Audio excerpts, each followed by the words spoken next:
So hey what's up guys, welcome to my को पीने से मना करते निकला तो एक ही जगह से है ना, तो फिर क्यों नहीं पी सकते? तो अरे भाई, तो इसमें लिखा भी तो है सुखदेव जी ने कि अमृत को किसको पिलाए और शराब को किसको पिलाए हैं। शराब को क्या देवता मनुष्य को पिलाए हैं? नहीं, दानवों को पिलाए हैं। दानवों, ये जो सूरा निकला है तुम्हारे लिए है। विवेक से काम ली पार्वती मैया कहती है कि हे प्रभु, कौन ऐसी स्त्री है जो चाहेगी कि मेरा पति जहर को पी? लेकिन हाँ, यदि परहित दूसरों के कल्याण के लिए यदि आपको जहर भी पीना पड़ रहा है ना, तो आप पीजिए, मैं इसमें मना नहीं करूंगी, क्योंकि जन कल्याण के लिए भाई, जिसमें सबका कल्याण हो आप वही कीजिए। भोलेनाथ ने कहा क्या मतलब, हम विष पी जाएंगे? पार्वती ने कहा भोलेनाथ, मैं आपको इसलिए विष पीने के लिए कह रही हूं क्योंकि ये जो देवता है ना, आपके ऊपर इतना विश्वास लेकर के आया है। तुम्हारे भोलेनाथ हमारी रक्षा करेंगे इस विष से, जहर से, तो इनके विश्वास जो है उसको विफल मत होने दीजिए महाराज। और मैं जानती हूं आपके में इतना सामर्थ्य है कि आप इस जहर को भी पचा सकते हैं, तो इसलिए आप इस जहर का पान कीजिए। और फिर मैं जानती हूं प्रभु कि जहर जो विष होता है उसमें गर्मी होती है, तो लेकिन इसीलिए तो है, गर्मी होती है तो गर्मी का प्रभाव आपके ऊपर नहीं पड़ेगा। क्यों? क्योंकि आपके सर में गंगा जी विराजमान है, शंकर जटा समान, और जो चौथ का चांद है वो भी आपके मस्तक में सदैव ही विराजमान रहता है। जिस चंद्रमा में शीतलता भी होती है और चंद्रमा में अमृत भी होती है, तो आप इतने सामर्थ्यवान हैं प्रभु कि समृद्ध जहर को भी आप पचा सकते हैं। और यदि जन कल्याण की भावना है तो आप अवश्य ही देवताओं के, लोगों के कल्याण के लिए इस विष का पान अवश्य ही कीजिए। भोलेनाथ समझ गए, बोले ठीक है, लाओ देवताओं इधर आओ, कहां है तुम्हारा विष? तो तुरंत भोलेनाथ ने अंजलि बनाई, ततः करतली कृत्य, अंजलि बना करके अंजलि में सारे विष को लिए और पान करने लग गए। व्यापी हालाहलम विषम अभक्षयन् महादेव कृपया भूत भावन। अंजलि बांध करके भोलेनाथ ने तुरंत भगवान श्री राम जी के नाम का आश्रय लिए और विष को पीना आरंभ कर दिए।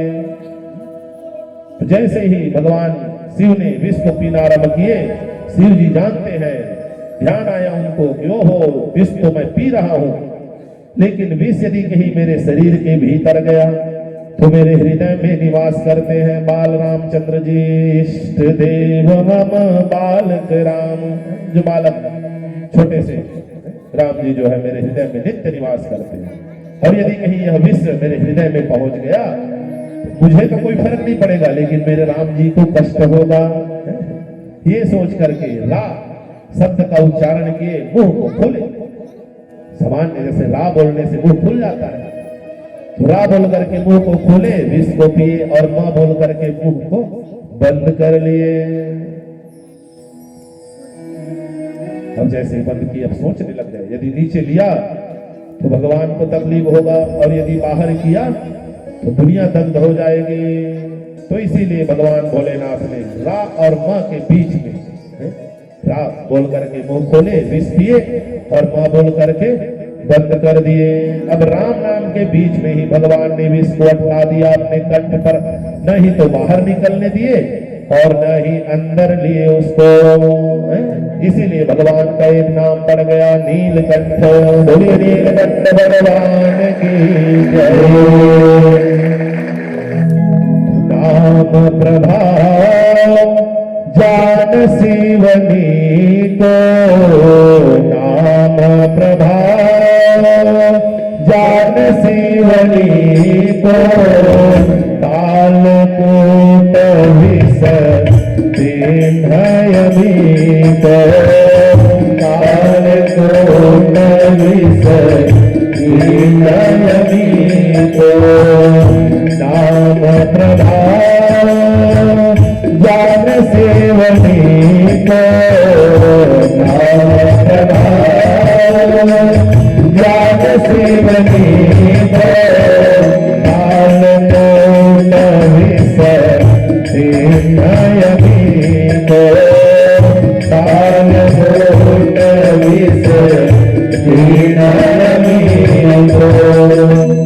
तब निज कर तल पर उठा किया हलाहल पान, उसी काल शंकर हुए नीलकंठ भगवान। बोलिए नीलकंठ भगवान की जय। राम और नाम का आश्रय लेकर के भगवान ने अपने कंठ में ही विश्व धारण किया। उसी तरह से भगवान का जो कंठ है वह नीले रंग का हो गया। सुखदेव जी कहते हैं राजा परीक्षित, साधुओं का जो आभूषण होता है ना उसे कहते हैं परमार्थ। भगवान शंभु ने समाज के संकट को दूर करने के लिए विष पीना स्वीकार किया है? और जो उसके कंठ में नीला रंग पड़ गया ना, वही परमार्थ का एक आभूषण भगवान शिव जी को प्राप्त हो गया। यक्षकार गले नीला तच्छ साधुर विभीषण। तो इसी कारण से भगवान ने आज सभी देवताओं के प्राणों की रक्षा करने के लिए स्वयं विष का पान कर दिए। तो जितने भी देवता थे वो तो केवल सामान्य देव रह गए, लेकिन हमारे भगवान भोलेनाथ महादेव बन गए। बोलिए महादेव भगवान की जय। शंकर तेरी जटा से, भोले तेरी जटा में बहती है गंगाधारा। भोले तेरी जटा में बहती है गंगाधारा। भोले तेरी जटा में, शंकर तेरी जटा में, भोले तेरी जटा में, शंकर तेरी जटा में बहती है गंगाधारा। शंकर तेरी जटा में, शंकर तेरी जटा में, भोले तेरी जटा में, शंकर तेरी जटा में, भोले तेरी जटा में।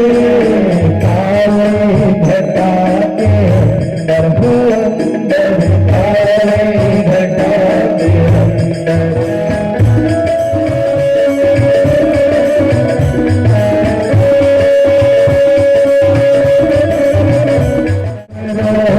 नाद बाजे, कमरों में नाद बाजे, करने से सोना जो पुकारे, सब पाप दोष तारे। शिव नाम जो पुकारे, सब पाप दोष तारे। शिव नाम जो पुकारे,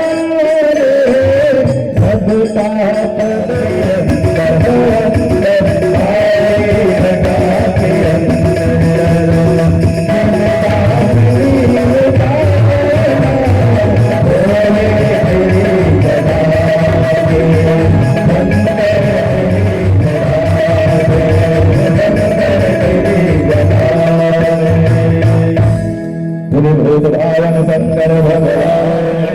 इसलिए कामधेनु गाय जो है संत महात्माओं को प्रदान कर दिए। पुनः जब समुद्र मंथन हुआ तो अब की बार समुद्र में से एक चांद का टुकड़ा निकला, और चंद्रमा का टुकड़ा निकलते ही चला गया कहाँ? भगवान के मस्तक में, शिव जी के, और शिव जी के मस्तक में जाकर के विराजमान हो गया, जिससे भगवान का एक भोलेनाथ का एक और नाम पड़ गया चंद्रमौली। बोलिए चंद्रमौलेश्वर भगवान की जय।